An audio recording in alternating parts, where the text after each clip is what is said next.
lead to certain fins being spread apart and other sets of fins being grouped closer together.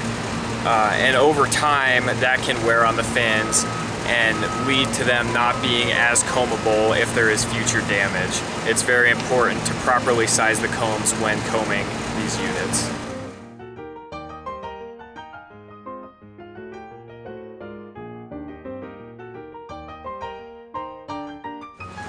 Hail to units hail in general is directional, and PI will generally evaluate each exposed face of condenser fins on a given unit.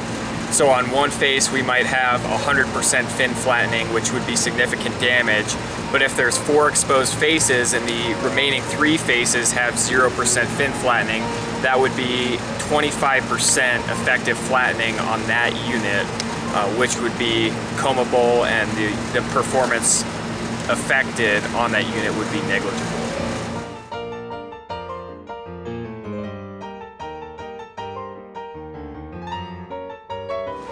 There's many different types